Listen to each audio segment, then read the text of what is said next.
Morning, one and all. Martin's shave tests, and it's mid-February, and it's miserable outside, as you'd expect in England. I'm going to do a shave, but I'd like to do a little comparison as well. Not a comparison shave. I'd like to speak a little bit about why on earth the various good quality, some are very good quality, shavettes, thus don't shave very well. It's not that they don't shave well, they do, they shave very well, but the post-shave feel is atrocious. They really irritate the skin, especially in midwinter, when obviously we feel it more. However, to get on, Ariana and Evans, mad bird on a dragon, naked. In other words, Kaizen. And I'm going to be using my usual brush because I love it. Synthetic area. This is a Yaki. I think it's 30mm. Yeah, big brush. Anyway, I'm going to use one of my favourite razors today as a comparison. My last shave, going back about, I don't know, 2 or 3 days, was with a very high quality shavette with very high quality blade. And unfortunately, although it was a very successful shave, for about half an hour afterwards there's a waiting period. And you think, what have I done to my skin? So I think other people I've discussed with this subject, and they've said the same thing. Why people can use the awful double-edged Gillette style things, I've no idea. I mean, they've got to be just as bad, if not worse, than a Chevette. So it doesn't matter what you pay for the blade, and I've paid a lot, it doesn't seem to make any difference. Mass manufactured blades are excruciatingly sharp. I mean, they really are incredibly sharp, and they do give a very good shave, but the feel of the skin afterwards is atrocious. So no more of that for me. Anyway, that'll do. Let's see, what have we got now? We've got a towel, always useful, drying the fingers with. The most important thing, of course, is showing you this fine beast. This is a Puma number 39, and this one still has its gold washed panel, which says, for barber's use, or pour barber tres dure, or dure, whatever. Anyway, beautiful piece of steel. Can't recommend Puma highly enough. Double hammered. Certainly that seems to make a difference to the density of the steel, and certainly it does make a difference. Oh, that's nice. This, by the way, has been unstropped. This is straight out of my display cabinet, unstropped, put away probably without being stropped either. But that's high grade steel. And the edge, probably put on a synthetic edge to it. I can't quite remember actually, it's been a long time. But it was a good edge. It is a good edge. Very crisp. The lather, of course, Ariana and Evans Kaizen, is that lovely sweet smelling lather. And on a day like this, I think I needed it. Horrible.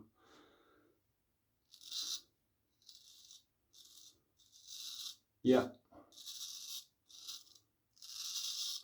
I'm not saying this is the most remarkable shave I've ever had, but it's just consistently good. Puma makes good steel. From what period, it doesn't matter. The earliest Pumas usually have on the tang Lattajung and Sun, and obviously that's one of the very earliest. I've got a couple of Lattajung and Suns with the Tiger brand, which predates the Puma. So that's the little Puma sign, but the Lattajung and Sun, the early ones, have actually got a tiger on them. Just thought I'd throw that in. So the tiger is even earlier.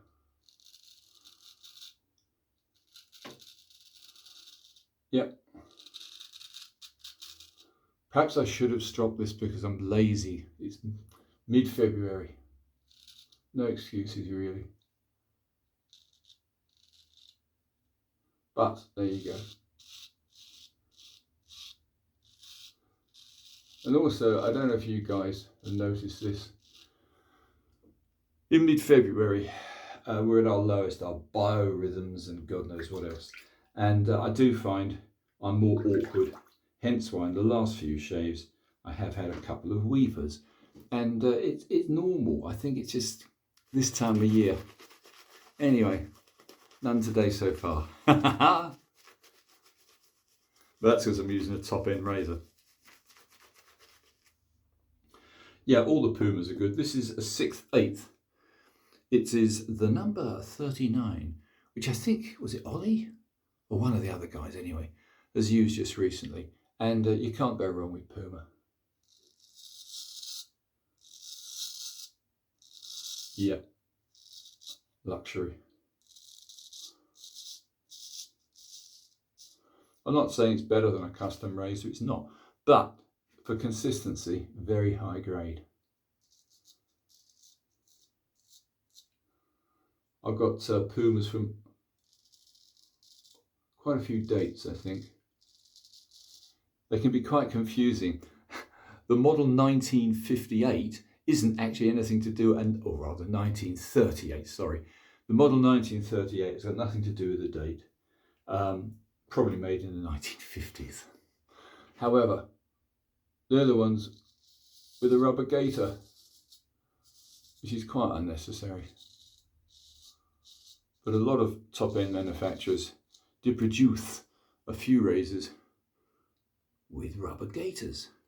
And I suppose they have their uses.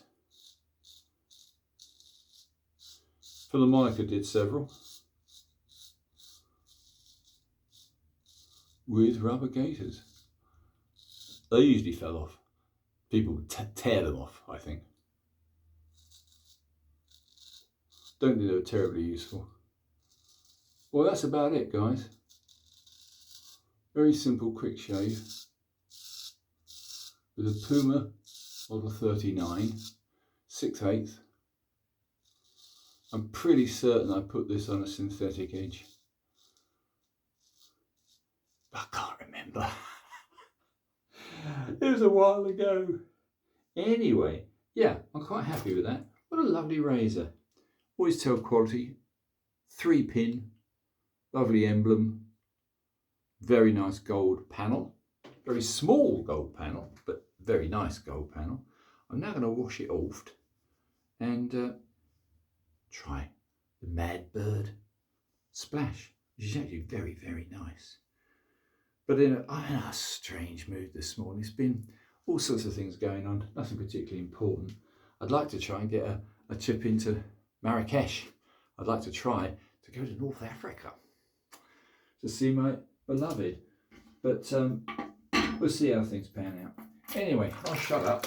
Let's brush this off and put a splash on, and that's it. Trimming, can't be bothered. Although I should. But you do have to be very cautious if you're in the northern hemispheres. This time of year, there's not sufficient sun. We haven't got any vitamins, and the skin suffers. It really does. Anyway, there's the splash. Mad Bird on a Dragon.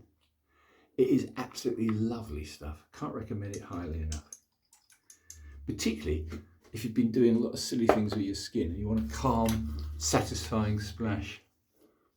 Yeah, that's lovely. Smells like a sweet shop. Now so do I.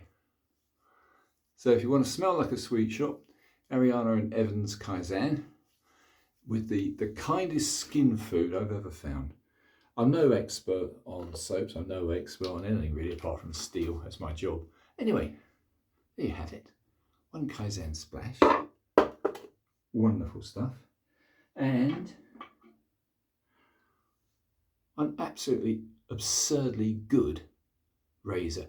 I would still say that the Puma, in my opinion, price for price, is very good value.